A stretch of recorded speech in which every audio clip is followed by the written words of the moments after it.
Yo, welcome to another episode of the Speaker Geeker podcast. I'm your host, Steve O'Steve, and I got my co-hosts with me, my partners, my brothers from another mother, Tommy T and G. Man, today's episode is going to be probably pretty heavy today, but y'all gonna enjoy it. You know why? Because I said y'all gonna enjoy it. But at the end of the day, man, y'all check out what's in your speakers.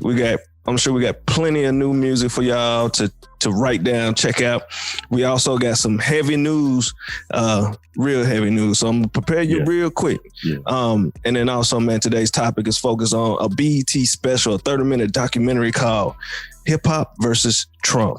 So, man, like always, man, please like, subscribe, listen, comment, enjoy, and share, and all of that good stuff. So, man, without further ado, let's get into it, man. Fellas, how y'all been? Man, I've been chilling, dog. Chilling. Been pretty good, man. Chilling. Yeah, what about you, bro? Chilling. Man, I'm good, man. I'm back in the mix. You out and about now? I feel great. I feel out great. And about. I seen you out there changing oil and shit. Yeah, tapping your foot and shit. Yeah, man. Yeah, you know, I'm back out after quarantine. I'm feeling, me, the wife, the kids, we all feeling really good. So back out and about, but, you know, still taking precautions as well. Yeah, of course. So still, you know, I'm not just out there, but I'm out there when I need to be. For sure, dog. Yeah, man. That's some good news, bro. That's some really good news. It is. I appreciate it. I appreciate it for sure. So, oh, man. What a week. Everybody, be careful. Be careful. Yeah, got to, man. Got to. I don't know. Yeah. They got vaccines now, though.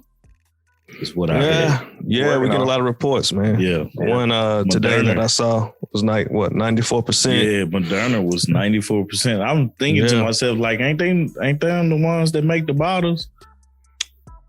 Make the bottles? Yeah, I think they have to do some research. I'm not sure. I don't know what company it is. And, I might be you got Pfizer, too. I think it's Pfizer. Yeah. That's at 90%. Yeah. I have no clue what this means for the country, though. Right now, it just gives some hope that we have for the world if it's true. It just gives you some hope, but I mean, I don't know. Like, I mean, you got certain countries out here who done had like 200 days without a case. So New Zealand, that was crazy. Man, in New Zealand, it was an Asian country. Yeah, but I mean, I think New Zealand ain't had a lot of cases either. I think New Zealand had a report that they haven't had, and I could be confusing somewhere else, but it's been a couple, like just multiple that have said that they were Taiwan. Taiwan has had that's what it was. Over 200 days without a domestic COVID-19 case, and they said domestic, so I'm wondering what that exactly means. But there was another country who actually hasn't had one in a while either. But you know, I'm folks out there rejoicing on their little picture. Man, they out there living like they're supposed to be. Man. Living like it's 2019. While we still over here arguing over who gonna wear a mask or not. Right. Yeah. Crazy. Makes no sense. Crazy stuff, Makes man. no sense at all. Why? You know what I say to those folks? Catch it one time. That's it. Bet your ass wear a mask then. But, you know, it's folks who wear masks. I wore my mask, but, you know. But I think you talked about this too, Steve. Like, bro, it's like that's the make sense move. What? Like that's if I don't know anything about something, I'm going to try to protect myself the best way I know how. Oh, absolutely. It makes total sense. It's a make sense move. That's why they telling you to do it, because it makes sense to do it. But when your leader. Yeah. And I'm going to say yours for those people out there. When your leader is like, you know, you can wear masks and, you know, I'll be good. Then, you know, people going to be like, oh, okay, well, whatever. Or they bring up the Constitution every single time. It's my right to choose. Because I think that's the difference between us and other countries. Like everybody was so scared about, oh, they're going to do martial law. And I was telling folks, they're not going to do martial law. And they didn't. And also you can kind of see that it's always been a choice of, okay, if you can, please stay in the home. Like, it's a lockdown, but it's not really a lockdown. Yeah. Like, no one's stopping you from literally going outside. Whereas in other countries, it's a little different. Yeah. Where you might get, you might get shot if you go outside, or fined or beat for going outside. So yeah, man, we spoiled, man. We spoiled. Oh, for sure, man. That's what that is. For sure. That's why the obesity is so much here, man. Because we're spoiled. I was looking up obesity earlier, man, because I think I'm obese. You think you're obese? I said it there. I think I'm teetering somewhere over there too, man. I need to get back to the gym. I've been trying to do home workouts, man. I've been really trying. I just gotta get active, man. That's my problem. That's it. Get active like we used to be. It'll fall right off, and then eat right. Yeah, and eat right, and that's what I've truly been working on is eating right, because if I can change my eating habits, working out stuff will be easier to do. So that's the biggest part of it. Hey, G will tell you that. He was the one taking pictures with no shirt on and stuff. I know. What's his name? D'Angelo? Yeah, I'll let y'all know. Niggas try to eat right, like you said, and do a little bit of exercise in here and there, and then you too. There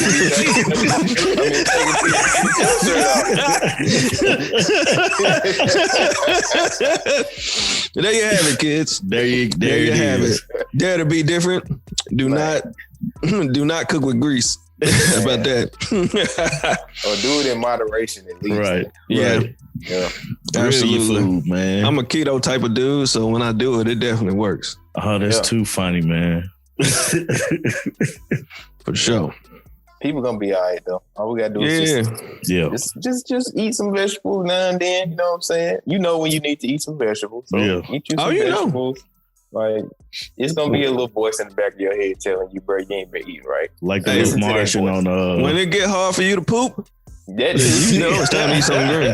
Yeah. Right. Real quick. Anything. Come on, get your orange, man. Anything. Yeah, your body is meant and designed to work a certain way. When things stop working the way they're supposed to work, it's something wrong. Yeah, absolutely. Right. That's too funny, man. So since we talked about like King Von and Mo 3, RIP to both of those guys, I wanted to start with King Von. What happened with him? You saying that somebody could have stopped him. Like what happened with that? Because I'm be completely honest with you. I saw it and it made me upset because I feel like we're losing rappers and artists and entertainers way too early over silly things. I don't feel like, I don't know what the beef is or why they were killed or anything like that. But it's like these guys actually have a platform and actually was pretty good, at what they were doing. And they were taken early. So with King Von, what was going on with that? The reason why he was like, if somebody would talk to him, what happened? So his manager actually did a interview with academics and pretty much ran down what happened that night. So they was leaving. So basically, it starts with them leaving the album release party or the listening party, I think that they had, and for some odd reason, they don't know if it was like communication issues or what, but King Von was in a different car and knowing his manager was riding alongside of him, but King Von goes to this hookah lounge and everyone else goes back to the hotel room. So then at that point, they get the message, hey, we're here, where y'all at? They all come there where he was at. And, of course he has his entourage or all of his people with him. But, and at this point, nothing has happened. They all meet up, blah, blah, blah. And they're all just pretty much chilling in the cars. And what ends up happening is one of Von's people sees, who he has an issue with, and it's like, goes back to tell Von, hey, he's over here. And the way his manager explained, he was like, this is within a split second. Vaughn just hops out the car and just, let's go. So without Vaughn even knowing where he's like, he doesn't even know exactly where he's at this point. And just so happened he bumps right into him. And as he bumps into the person that he has an issue with, a brawl ensues. And so they're fighting. And then it kind of, the way it's going is spilling back. And before they know it, someone from the other person's entourage just so happens to come out of nowhere and start shooting. And, the person that gets hit is, of course, Vaughn, his manager, and another person. But once there was original reports that, police had shot him. But that what ended up from what his manager says, after those shots are fired from the suspect who shot Vaughn, then police started firing. And at that point, everybody's just trying to get, trying to figure out where the bullets are coming from. Yeah. So when you look at the video, you see all of that kind of going on. And but when I said that, it seemed like if someone was there just to talk to him, tell him, hey, it ain't working.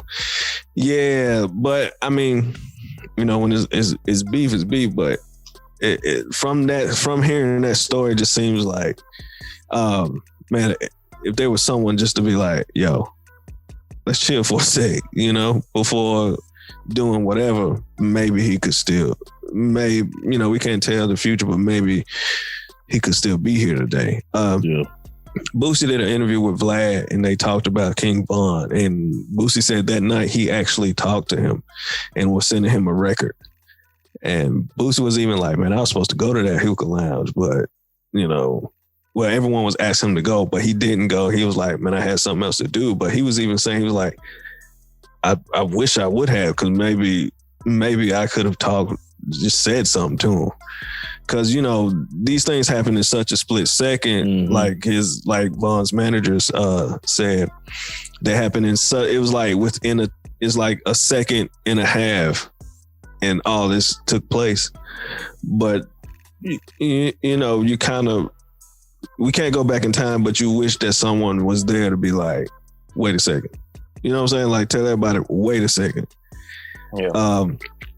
Maybe that could be, even though things happen in a split second, maybe in another second, he wouldn't have bumped into a homie who he had an issue with, and none of this would have ensued. So, for me, man, my heart goes out to all the people that he was, you know what I'm saying? All his loved ones, because he was, from what I have gathered, he was, hope for all of them. He took care of a lot of people, and he was like, his name was King Von for a reason. Yeah. So, my heart goes out to all of them. But yeah, man, I just kind of, through life, I think we can all say that we was like, dang, I wish, like, why didn't I just stand here for like one more second? Maybe that wouldn't happen. Or well, if I thought clearly for like one more second, maybe this wouldn't happen. I know I've been in them situations too, to be like, man, if I just never would have turned down this dang on the street, maybe that wouldn't happen, or get this phone call or whatever.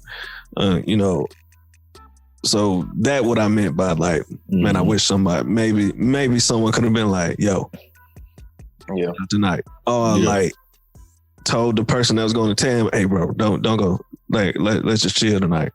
Just whatever. Like, just a split second, maybe they would have never crossed paths. But, it's tough, man. It sucks. Yeah. It sucks. So. No, it definitely does.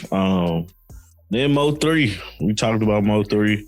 I really never listened to his music and everything. But, he was killed on the freeway, like we said. And break down that story, man. It's all alleged. I'm be because we don't. Because on this story, it isn't like really official, because no one's been arrested and they don't have no motive. But I heard it from, of course, someone that was saying they. Actually, what I heard it. I can't remember. I'm drawing a blank, but I heard it from someone who said that they, was kind of close to the source and was saying that he was set up by a female, but they never officially said it. So it was all alleged that, he was being followed this whole time and he tried to get away, and then ultimately they caught up with him and killed him. So yeah, man, it's been a crazy 2 weeks. And then not only that, we on the tail end of it where, Vaughn was killed in Atlanta, but Mo was killed in Dallas. And then, after they had a visual for him, and then, Boosie came because Lil Boosie and Mo 3 were pretty tight. They did music together, and they were homeboys. You will see them together a lot. If y'all know who Lil Boosie is, if you go and look at the Mike Tyson, what's it called? Hot boxing with Mike Tyson. Yeah, when Mike Tyson is talking to Lil Boosie, Mo 3 is sitting right beside him. So, Boosie goes to the visuals just to, pay his respects. And then, like a day later, the day after, he's like, his Sprinter van gets shot up and he gets shot. Which is crazy because now I'm like, what in the world? Like, what's going on? Because I don't know if it's connected to Mo 3 or what, but yeah, it's even though he got shot in the leg, still you don't want anybody to get shot. Yeah, his Ryan got shot. Yeah, so in that sense, they were trying to really take him out. So man, we praying for Boosie as well. Make sure he's good and get up out of there. And then if we fast forward to Houston, Texas, where Benny the Butcher was shot in an attempted robbery outside of a Walmart, which is another thing of another rapper. So within 2 weeks, we've got 4 rappers being shot, and I'm sure there's some more that I'm not aware of. Yeah, but man, it's just, for one, it's 3 shootings in Texas. Man, I don't know what's going on in Texas, but I know Texas is going through a hard time. One of my friends actually put in one of our group chats, showed like this long line of people at the food bank trying to get food in Texas. And I've heard there's been a lot of job cuts and things like that. So, man, pray for Texas, man. Texas going through it. At the same time, that's not an excuse to shoot people, but I don't know. You're just trying to figure out what's going on. And if we're putting 2 and 2 together, the holiday season, most time end up in a lot of people getting robbed. Yeah. And if you're like recession or going through it, then a lot of people trying to be robbed. So I don't really know. It's a lot going on. I really don't. I'm really exhausted with all the rappers dying. All the way back to, all the way back to, crap. Tupac and Biggie. We can go back that far, but I'm just thinking about this year with Pop Smoke. I don't know why I keep trying to say Smoke Perp. You trying to smoke something? Smoke something, boo. Nah, with Pop Smoke being murdered as well, which we knew he was murdered in LA, and they were, it was supposed to be attempted breaking in his house. So, man, Jim Jones said it best. Being a rapper is a dangerous job. Yeah. Especially when you're a successful one, and so y'all be careful, man, when y'all move, man. Real talk, man, be very careful. For sure.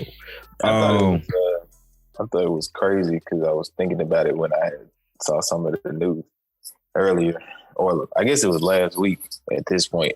But I was thinking about like the rappers that do end up coming from the streets, which is a lot of them. And I kept thinking, and it's like, this ain't some huge revelation, but it was the first time that I thought of rap as like a retirement plan for street niggas. And so it's like, you've lived your, because I thought about like King Von, the nigga was 26. And so I'm like, you've lived and had an extensive street career, probably dating back to when you was like 12, 13 years old. And so you've been working 15 plus years in the streets. And then you finally like, you know what, I had enough of this, getting on my rap retirement plan. I got some money stacked up. I'm going to go out here and I'm going to switch careers.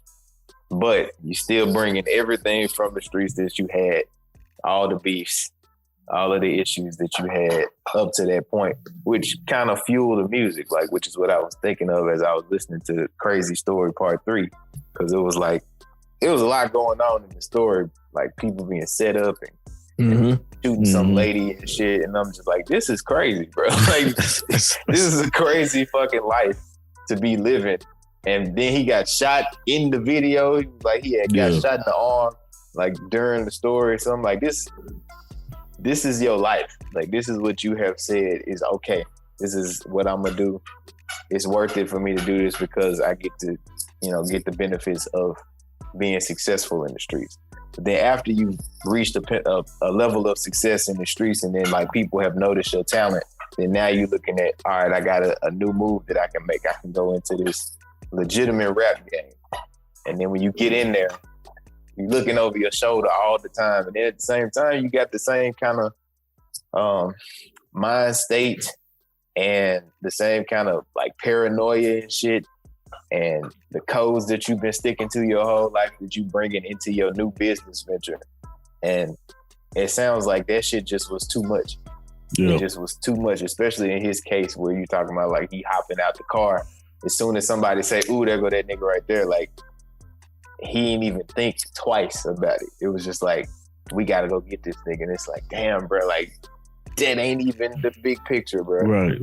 Like that's way out of the picture. They ain't got shit to do with us right now. And like you were saying, it would have been nice if somebody was there to just be like, hey man, just think about this shit for a second. But I'm like, I want to believe that that's a thing that could have happened, but I don't know for sure. I don't know if that man would have been receptive to anything like that. If he was able to hop out that fast and just jump into action like that. Now, it's interesting that you brought this part of it up, because another part of the interview was him saying that King Von's manager, and not only King Von manager, but this is the same manager for was it YMW Melly? YW Melly, who is facing fucking death penalty. Absolutely. And then also, you know what I'm saying, a manager for other artists, and he was like, look, all the artists I've managed are like real street dudes, and it's not that way by design. It's just they're talented. He ends up with them, and saying he's trying to take off, get him to take off. The thing is, what ends up happening is, you're taking these cats from the street, and the problem is, people looking on the inside is like, oh, you got money now, so you just shouldn't be doing that, or this and this. But it's not that way, because it's an adjustment period. Yeah. Like, what I'm saying,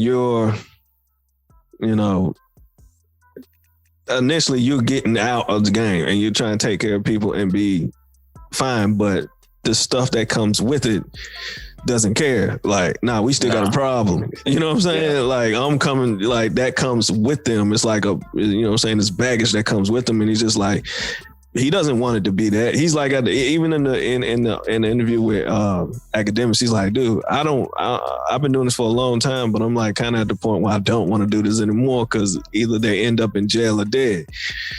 And he's just like at the point where it's beginning to weigh on me, and I can't, I don't want to deal with that anymore, because like, you can take somebody out, but the thing is, it's so easy to end up in that area, and it's such an adjustment period before you're completely out that anything can happen. So that was very interesting that you brought that up, and that people kind of forget that at the end of the day, these are cats who are still like, they're human beings, and they're pretty much kids at a point. And they're trying to adjust over. Like, a lot of people, you had your first corporate job. It took you took you adjustment period before you was like, well, wait a second. I'm like, okay, I'm really in here. There's some things I just need to, I can fine tune, straighten up. I don't have to worry about this anymore. It was like when I went to college and I was going home every weekend. I was going back home to hang with everybody from the hood and be in those spots. And if I look back at it now, it's like anything could have went wrong, and I could have never never graduated. I'll be here today because I'm going back to this. But that's where everyone is at. Your loved ones, your friends, and all of that. And you don't let them go. You know, they come with you. And unfortunately, baggage come with you and things as well come with you. But also that's the other part of you having that adjustment of change. Like, you know, you've heard stories of people flipping out because of people out in the corporate jobs. And, you know, it's like, they just ain't, you know, they haven't had the change yet, you know?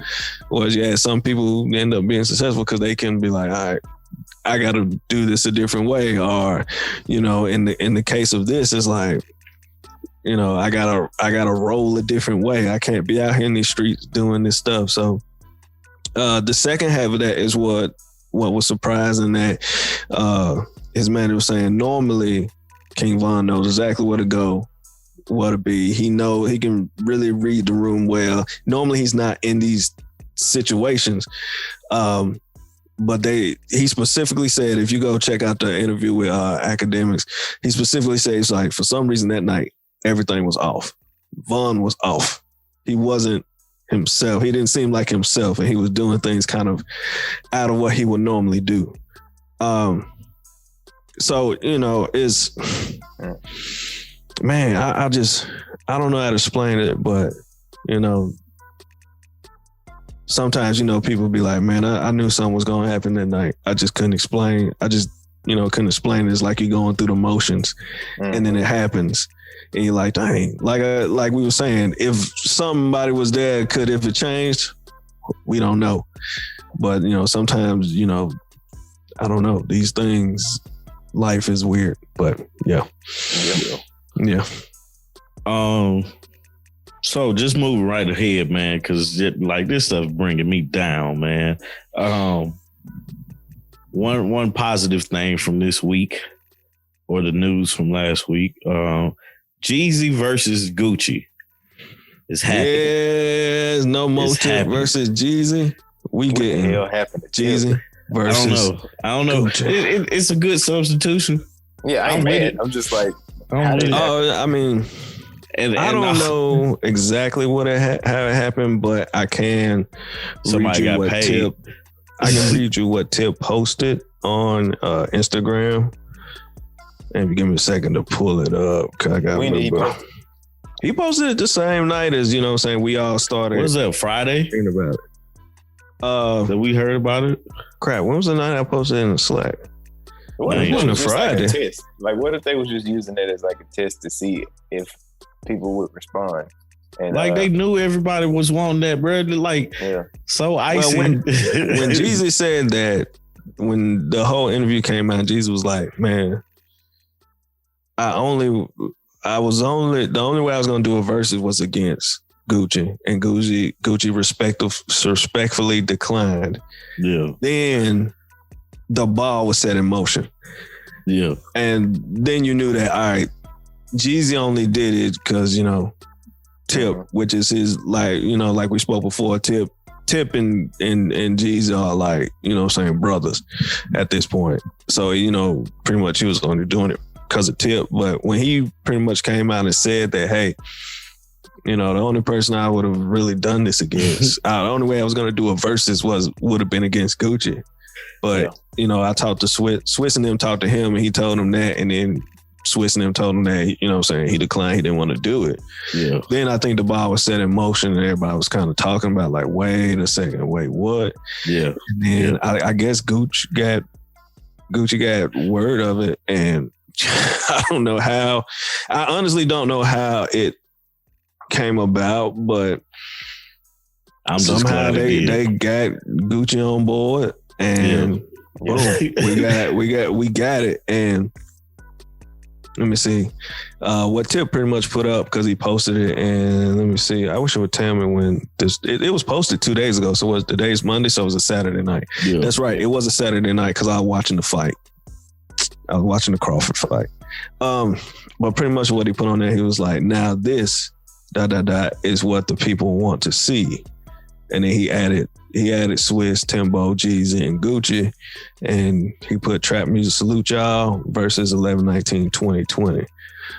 So you know, he didn't really go into detail of what happened, but why he, you know, was out and out he was in. But I think,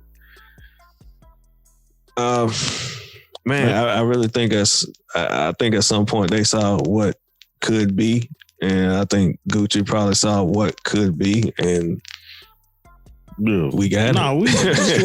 We see what happened. Shit, Gucci accepted.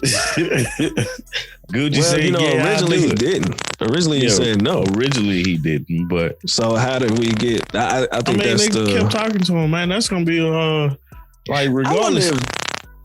I wonder if they never talked to Gucci. I wonder if they were just kind of like, no, because like we're all thinking like right now. I'm like, I don't know how this gonna go. You know, Gucci got a slick mouth. He might say something. We don't know what he's gonna do. But you know, I wonder if they never talked to him, and then Jeezy did the interview, and then it got back to him, and then it was like, you know. So I don't know. No, I think it's cool though, man. And Jeezy coming out with an album on Friday, November 20th. So a day after the verses, which is perfect timing, Jeezy. Right. So, you know, that's coming. And then, you know, just to see Gucci and Jeezy together, you know, they had the beef and you know, coming together to actually talk about it, probably get into what happened and everything. But, you know, that's a positive light for hip hop and Southern rap, man. Just because you get like you have fans, like Gucci has fans, Jeezy has fans, and their fans most of the time are together, you know. They're listening to both of them. So it's like we get the best of both worlds now, you know what I'm saying? So I'm really excited about that. That's Thursday. I think it's at 8 Eastern, I believe. I may be wrong on the time, but I know it's on Thursday. Another thing I wanted to bring up before we get into this BET hip hop thing was to shout out to Shine, man. Recently, he was elected to Parliament in Belize. Shine was a rapper for Bad Boys back in 97?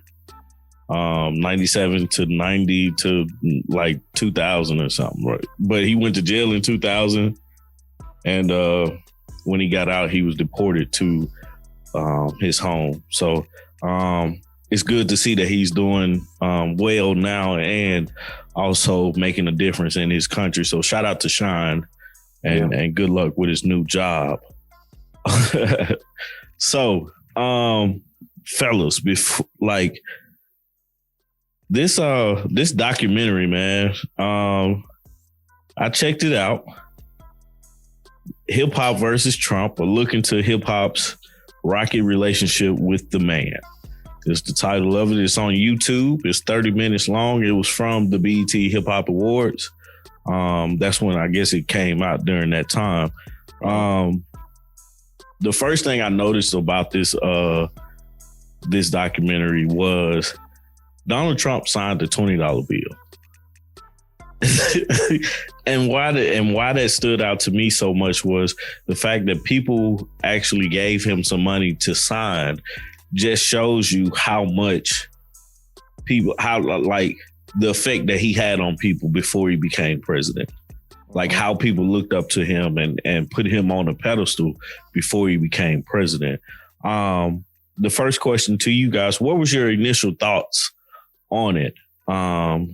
On the documentary? I don't even know to call it a documentary because I was like, it rubbed me the wrong way, but then it made sense as to what they were talking about. So what were your thoughts on it initially? Rubbed you the wrong way? It was just, I felt like they were more so talking about not his effect. Like they got into it some, you know what I'm saying? Some of the things they would talk about, like, you know, how his rhetoric and stuff like that. But I was looking for more so the relationship between hip hop and Donald Trump before before he became president, and then as he became president, how it changed. That's what I was looking for, and everything. Yeah. But it wasn't that. It was still solid. I still, I still think it was solid, but I was more so looking for the correlation between the two.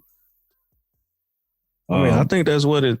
I think it did say, kind of display that, because it pretty much went to depth of like how hip hop viewed him, because pretty much he was kind of the image of hip hop. He was braggish, he was rich, he was all of that, and how, folks in hip hop did, I don't want to use the term look up to him, but they did, because Trump was really that image if you really think about it. Uh-huh. But it does kind of, but then when you get to this point where he's president, it does show how it did change, where now hip hop was like, F Donald Trump. And this, despite, Kanye's antics, and even though Lil Pump and Wayne wasn't mentioned in that, and that's after this, you kind of see the change. I mean, in actual reality, Trump has nothing to do with hip hop, but if you look at his persona and how he is, he's pretty much the image of hip hop: braggish, rich, successful, blase blah. And a lot of people that you saw in those images were around him. You saw Diddy, you saw Russ, you saw those people. He was like, there's a lot of verses where they talk about Trump. Yeah. I think Jay even said something about having a spot in a Trump hotel or something like that, or Trump Tower. And a lot of people did look that way. And then you got to the point where he was president, and you saw this, the mask was taken off, and you saw racist bigot, and that's when hip hop was like, wait a second, then you saw the fight, the fight back. You heard Jay say, hey, no, dude can't be my president, not the way he is. And right. You see the YG song and so on and so forth. So I think it did do a pretty good job of that.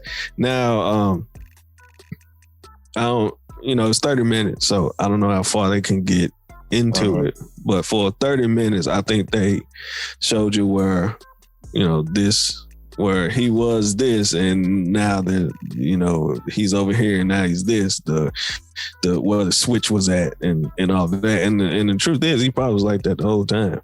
Just, in public, of course, in public, he's, hey, they always say that if you look at Trump, he's only around famous black men. He's never around unfamous black men because of what their image can do for him.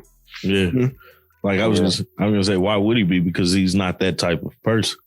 Well, the point of that statement is he's only there around them to use their platform, to use their star power to make him look even brighter. Not because he genuinely likes you. Because if that's the case, you'll see a lot of regular African American men around him, because they would genuinely be his friend, as opposed to he's only around famous ones because, it's just what you can do for me, not what I can, you know what I'm saying?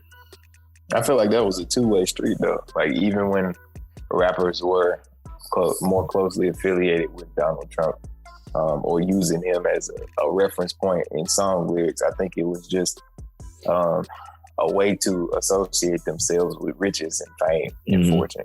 Absolutely. Just to kind of separate themselves and the level of their own success. Like I think of the one that sticks out to me the most is the Nelly song where he go, Bill Gates, Donald Trump, let me in. I got money to let my friends. Now we in now. Like, it's just trying to tell you, like, I have gone so far. Like, even just putting Trump in the same statement with Bill Gates, which I don't think they're on par, honestly. But like, to put those two together, you're thinking of like at that time, Bill Gates was like the richest person in the world or some shit. And so Nelly was trying to equate himself to having that level of wealth, which is fucking bogus. But at the same time, it's just letting you know, like, this is where I'm headed. This is the direction I'm going into. Whereas you may have seen me yesterday and I was broke as you, but now look how far I've come to get to here, which is some bullshit to me because there was no homework done on like what these people even mean, like what they even stand for or mean. And I think Trump becoming president over time, like, allowed, like y'all said, the curtain to be pulled back, like on some Wizard of Oz shit, where you can kind of see the person pulling the strings and you can see, oh, damn, like, yes, this nigga's rich, but like maybe rich ain't as like pure as we thought it was. Maybe it's not something that I need to just like readily associate myself with without doing my homework. Like, yes, you can have money, but maybe don't be like, I'm like Donald Trump just because you got money. Because you don't know if you like Donald Trump. All you know is the two of y'all niggas got money. But you don't know anything else about this nigga. You don't know nothing about Bill Gates. You don't know nothing about any of these motherfuckers. Jeff Bezos for that. Right. I was going to say, at least it appears to have money, because what we've come to the conclusion is that really he's he's in way more debt than you got money. Which is a parallel to rap as well. Like, you got a lot of that going on in rap too, where people are acting like they have more money than they actually do.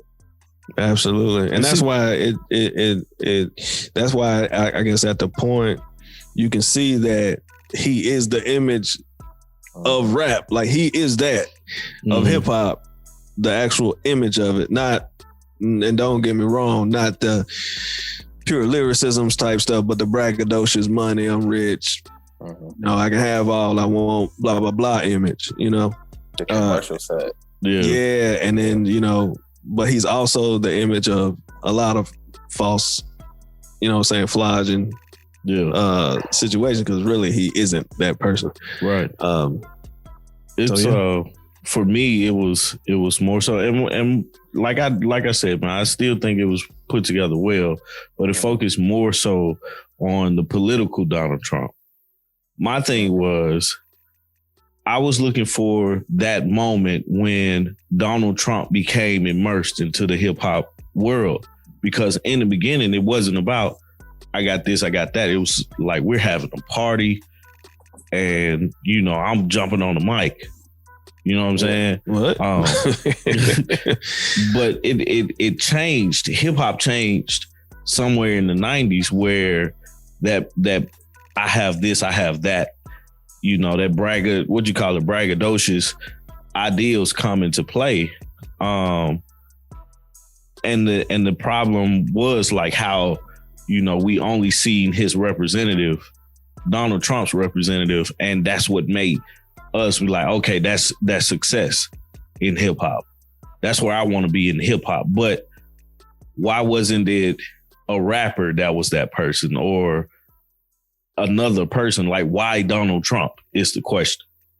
You know what I'm saying? Because like, it was more people that actually took the same route as a rapper to become successful.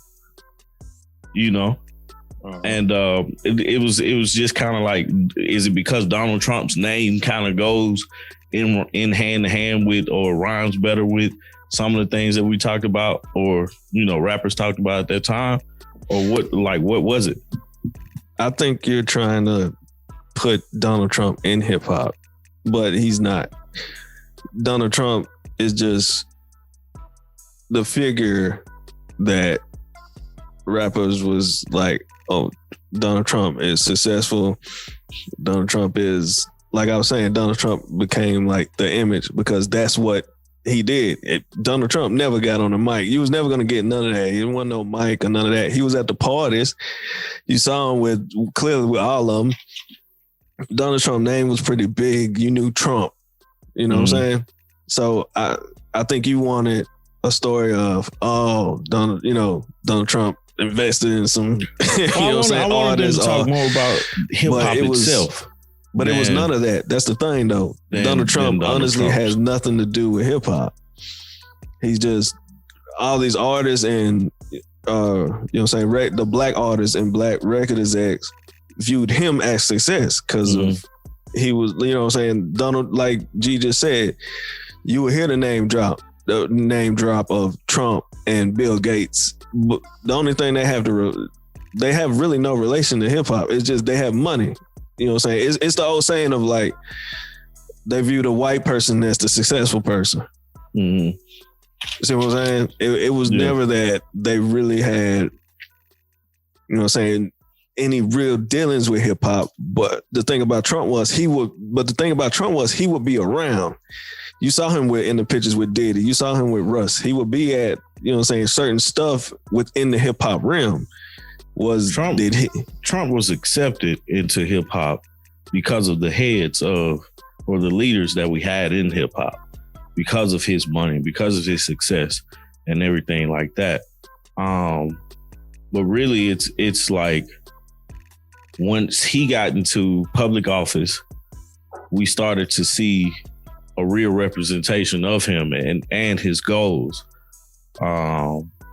You know, his what is the word called? His self-interest and everything like that. How he cares about himself. Where honestly, man, hip hop and rap is like, most of the time people have somebody like we talked about earlier.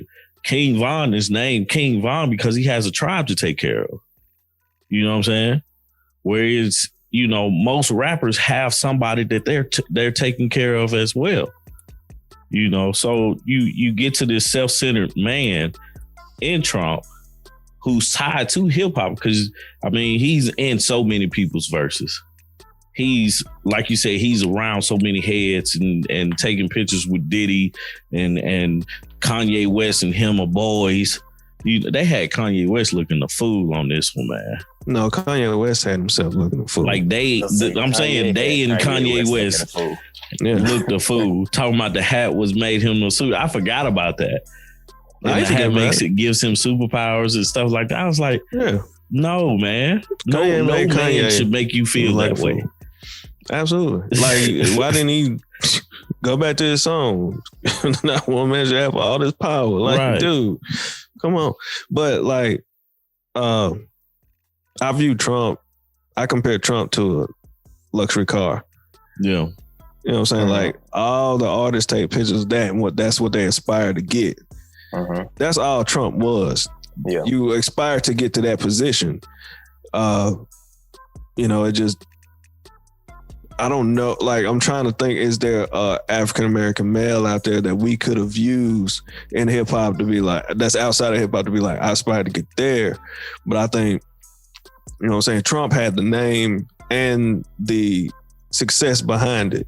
Arguably the success. I'm gonna say that because, as we know the story, he went bankrupt a couple times. So I think that's what I kind of compare it as, like a luxury car, like, you know what I'm saying, a Maybach or a Ferrari. It's just, he's the living version of it, and that's just what they aspire to get to. Other than that, man, Trump really has no, you know what I'm saying, no purpose in hip hop to me. And I'm sure that's Trump has people take care of it. About like, do we have a black person? Well, you said a black man that we could think of the same way. The only black person I could think of that's been mentioned like that is Oprah. And excuse me, it don't have to be just a man. Yeah. It doesn't have to just be a man. That's that sense. That's my bad. Sorry. And like G said, like the closest person that would be Oprah. Because niggas stay talking about they got Oprah money. Yeah. And I don't know if, you know, Bill Cosby was at that level or whatever. They didn't view him as such, but like closest person to that would be Oprah. Absolutely. But I guess, unfortunately, in the world that we live in, you know, females don't get the recognition that they really deserve. Because I'm sure if Oprah was a man, no one probably would care about Trump as much. Oprah gets the respect that she, like. I don't think she gets what, you know, in this sense, like, you know, you can see that, like G just said, like, you know, people are idolizing the white male, and the closest person we got to it is a black African-American woman. Yeah. But you don't see, we don't have a hip hop versus Oprah. You know, we had the hip hop versus Trump, and not because Oprah was gonna do anything crazy, but it's just like in all of that. And you know, would we, if we had a African American male with the same exact power, would they be, you know what I'm saying, having that person in the verses? And I mean, they do say stuff about Oprah. It's just not to the same level of like putting Trump in there or Bill Gates or somebody. Well, so go ahead. You know, no. You go ahead. I was gonna say with this documentary, I think the focus more so was the change, which, like I said earlier, I was wanting it to focus more so on before the change, but Oprah hadn't done anything for people to change in hip hop, but Trump has promoted racism. Like, that was one of the quotes I think Zero said. Racism is promoted from the White House, which that's what's being done. It's not so much only on Black people. Now it's including Muslim. Now it's including Mexican. It's including Hispanics, Latinos, Asians. They call it the China virus. The China virus. That don't make sense to me, man. It's COVID-19. Call it what it is, and move on. You failed. Move on. But for that to be the highest office that we have in this land, in this beautiful country, like, how is that allowed? And me and G was talking about like all this stuff, all the racism and stuff like that before the episode came about. But how is this allowed? And then having to go back and change, you know, from a rapper standpoint, where you praise this man, and I don't want to say praise because, you know, you shouldn't worship other people, but you praise the man because of what you thought he had. And then it comes around, you got to take your words back. You know, hey, it's a classic line. It's ironic that it comes from the person it comes from. But Kanye had the classic line, like, racism isn't, what do you say? Racism is alive. They just concealing it. Yeah. Now they're not concealing. Like, this describes this whole situation perfectly. Like, like, this man was able to, you was only probably around him a couple minutes, you know? But when he becomes president, you're the focal point. There's nowhere to hide. Like, there it is. Like, you can't conceal it anymore. And because he can't, and he's openly out about it, everyone else is that follows that same rhetoric. Yeah. And it's crazy that Kanye has the perfect line for what, you know what I'm saying? Wow. This is. Because the MAGA hat gives him superpowers. That's crazy. Foolish. Foolish. Hell. That's why they made y'all so broad. It was a couple quotes in here, man. And I kind of want to highlight some of the people that was a part of it. Some of the rappers that was a part of this documentary. You had what's his name? Bobby Sessions, Nitty Scott, Zero, Quail Chris. I think his name is Heems, I believe, was a part of it. And then you had some people that was just like writers and stuff like that. Greg Tate, Kathy Landoli. And Bobby Sessions said he create, or Chris Quayle, one of them said they create art that reflect the times. That's the change right there. You know, because the times, because it's racism being promoted from the White House during President Trump's presidency, the music is going to be reflective of that. Because once you go back in history, Donald Trump was straight early 2000 in the 90s, but then here comes that moment in time where he's like, damn, fuck, Donald Trump came out. You know, they had this song, Black Neighborhood. Bro, y'all need to go listen to Black Neighborhood. Like, with the Killer Mike version of it. Yeah. Breakfast of Champions. Zero got a song, "We the People," which I've heard before that documentary, and that's straight. You know, it's just wild how everything is hidden before, or quote unquote hidden, because you go back and look at the Central Park Five, where 5 guys, Black and Latino guys, were framed to have raped a girl in Central Park. Trump put himself in the middle of it by taking out an ad calling for the death penalty of these innocent boys. You know what I'm saying? And they spent some time in jail for that. And he never apologized for it because he meant it. Yeah.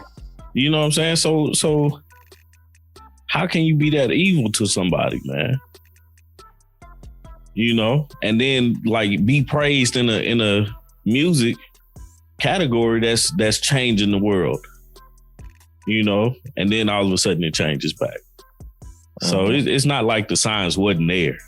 You know, it's just the ignorance, or the not ignorance, but how we chose to ignore the signs of what it is to be of a person, how to ignore what this person is really showing you, you know? Yes. And that's what I think it was. We chose to ignore it till we couldn't ignore it. You know? That's the benefit that like rich people get though. It's like, we don't vet these niggas at all. We just be like, oh, but they got money though. Like that's been a thing I've been hearing since I was in high school. Anytime you bring up something bad about somebody who has some money, that's the fallback is that nigga got money though. And it's like, what? Like, what does that mean? What does that even have to do with anything? That doesn't change anything about this guy's character, man. Yeah. I wanted to read this quote to you guys that I heard and just wanted to hear what you guys got to say. It's 2 of them. One is Donald Trump weaponizes language. And the second one is rap is voices of the community that don't have other platforms. What are y'all thoughts on those 2 quotes? And those were quoted from this documentary as well. I think one was from Nitty. I think both of them was from Nitty Scott. You said Donald Trump weaponizes language? Yeah. Yeah, I could see that because, and it's not even like he just like super cold at language or something. Yeah. It's just, I think it's in the way that he boldly says stuff and then doubles down on what he said. Mm-hmm. And it's just racist enough, but also not racist enough to get away with it. Yeah. Yeah, I think that's perfect for him, because if we see what he did to get elected, that's exactly what he did. Mm-hmm. And if you see all the people who acted upon what he said, that's exactly what he did. He weaponized everyone. And but of course he doesn't admit it. But Donald Trump is a marketer. He is a businessman, and he knows how to evoke emotion. And that's exactly what he did. And not only that, he knows how to weaponize it so that you go do something. Mm-hmm. Hey, stay at Trump Tower because of this, and that. And you go do it. Hey, such and such, let's make America great again. Like, wait. No one sat back to think, like, make it great again. What time period were you talking about? What do you mean? But the ones who understood and invoked that emotion, the people who understood knew what he was talking about. Yeah. And you see it because just like we said earlier, like, oh, did we say anything about this? There's a whole report about right now we're seeing the most hate crimes in decades. We didn't talk about that. Yeah, sorry, we didn't. We talked about. I heard y'all talking about it. We talked about it before. Before the actual podcast. But there is an article out there. Go check that out. But that's exactly what he did. And I don't know why anyone sees it different. And even in that sense. It's concerning, especially for some of our white friends, because we know that some of y'all voted for him. We don't get it. Would you? For me, that's fine, but it's like, why? Like, how is it that you get behind this guy, knowing the history of the country, but also knowing what he stands for now? Because everything he does, it seems to be in his best interest. You know what I'm saying? And it's funny because if you looked at the electoral or the vote from November 3rd, the cities are the ones that are blue. Atlanta is the reason why Atlanta, Savannah, I think Columbus and Augusta are the reason why Georgia is blue or trending blue, because they haven't officially called it yet. Because they had to do a recount. But it's the cities, but the rural areas are the areas that are like actually supporting him well enough to be a red county or a red rural area.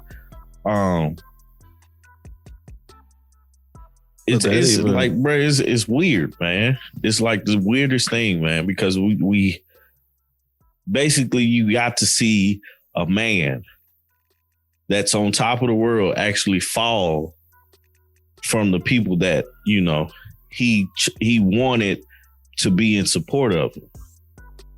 Because you think about it, man, like somebody, because Lil Wayne supported him, somebody was going to be like, yeah, he all right. He thought that was going to happen. Right. I mean, like that was a part of the plan. Yeah. Most likely it's part of the plan, but that goes in account to the other phrase that you brought up. Like, hip hop is the voice of pretty much the voiceless. And if you look at those 4 years, hip hop was like, nah, bro. Yeah, right. F Holmes. Get out there and vote. Like, not only was, a lot of great people out there getting African Americans to vote, also hip hop was straight up telling you, bro, no, we got to change it. This even goes back to, we can go back to when Obama was elected. Like, who were the people that were honestly in front getting that black vote up? Mm-hmm. It was hip hop, man. Yeah. It was hip hop. And yeah, like art, that's the beauty about art. And I'm sure G can tell you this. You're able to write your life, you know what I'm saying, what's going on, and it can change every day. And right now in the situation that's going on, you know what I'm saying, I always say that rappers are the real reporters because they really on the street telling you exactly how it is. So, you know what I'm saying, we're able to communicate to our people in such a way. Does it always go over well? No. Does it? But can it?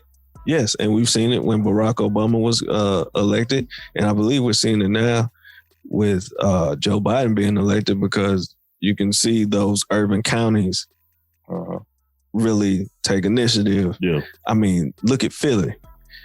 Philly came out. Yeah. So, yeah, man. It's like, yeah, man. I truly think it was a solid documentary. It definitely gave you something to think about, something to talk about when it came to the climate that we're in currently in America, and also with our leadership. As you know, most people know, Trump is fighting the results of the election. And because he's fighting it and not releasing a lot of stuff, it makes, like, to the outside world, you would think they would think like, what's up with this dude? You know what I'm saying? Like, what's going on over there? And stuff like that. So it's like truly embarrassing, and as to what he's doing and what's going on. So what I got out of this whole documentary and this conversation is that for our leaders in rap, our leaders in arts, period, we need to vet these people that we are looking up to. we need to find out what type of character these people are like truly are. You know, what are they showing us about themselves, and everything like that? Because early hip hop, man, rappers looked at Trump's marketing scheme to view success. Like, that was viewed as success. That was viewed as luxury. You know, but truly, what is it that our rappers see in those, and how is it that they can influence us to say that's successful? That's what success is. We actually need to become our own minds and our own people. And I mean, I think that will help a lot with, I don't want to say social media, but like a lot with how people cope with depression and stuff like that. If we pick and choose on our own minds that, hey, because he thinks that's successful doesn't mean I have to think that's successful or that's good, you know? So, that's what I got out of that, you know? That's yeah.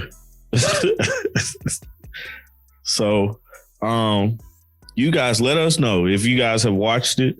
If you haven't watched it, go check it out. It's definitely a good, solid documentary to check out.